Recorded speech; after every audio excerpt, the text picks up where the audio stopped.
The Civilization games have always held a high standard and been regarded as a quality franchise among strategy games community, but the latest installment holds an even higher standard than fans of the franchise are used to. Civilization 6 might even be the best Civilization at launch ever. Civilization 6 is new yet familiar. It is the classic build a city, build buildings, trade, get confused about why the AI goes to war with you even when you did nothing wrong, build units, go to war, and win formula. It may sound like Civilization 6 is just a reskinned version of the previous games in the franchise, but that would be doing the game a large disservice. It is improved in so many ways, both big and small. One of the worries we had before the launch of Civ 6 was how they were going to improve the tech tree and what buildings and units they would add to the game. How are they going to make the game feel fresh? It is based on history after all. One of the ways they do this is with the Eureka or boost system. Doing certain actions boost certain technologies, like settling on the sea boosts sailing. This makes it feel like your civilization can actually think a bit for themselves. These Eurekas also cut the research time in half, making boosting vital for success. There have also been several additions to the tech tree to bridge the gaps, and some have replaced others. Another big change to Civ 6 is the district feature.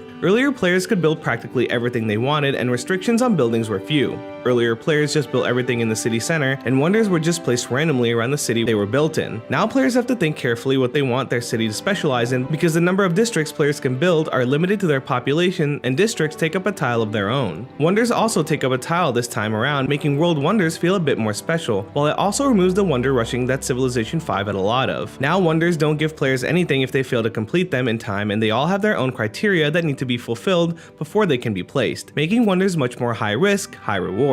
Civilization 6 also improves and changes how both spies and great people work. Now, great people have to be recruited and they are all unique and have their own effects. Instead of great scientists providing a certain number of science, they now have individual effects. Charles Darwin, for example, gives 500 science per natural wonder he is adjacent to, while Dmitry Mendeleev provides a eureka for chemistry and one other random technology from the industrial era. Other great people like the writers and artists now have more uses, providing more than just one work of art. They can also be outright bought with either gold or faith, giving players another battlefield to fight on and providing more tactical gameplay than in the past. Spies and Spying have also been improved. Firaxis took the concept they implemented in Civilization Beyond Earth and polished it before putting it in Civilization 6. Instead of just magically getting a spy, they must now be built like any other unit. When the spy arrives, players get to pick missions for them, similarly to Beyond Earth but more polished. Once a mission is completed, players also get to pick an escape route, each with its own pros and cons. Spies also don't immediately get executed upon discovery, so players can use them as bargaining chips in trade since building them would cost precious turns. Something that has also gotten a much needed facelift is the combat system. Civilization 6 comes with a lot of new units as well as unit types, making the combat less of a rock paper scissors fight. The new units will also make players for once feel a difference between units from different eras, and Civilization 6 is better at bridging the gaps between units than before. The biggest change to combat is the support units like the battering ram, siege towers, or the observation balloon. The addition of support units brings combat to a whole new level and makes the early game much more intense.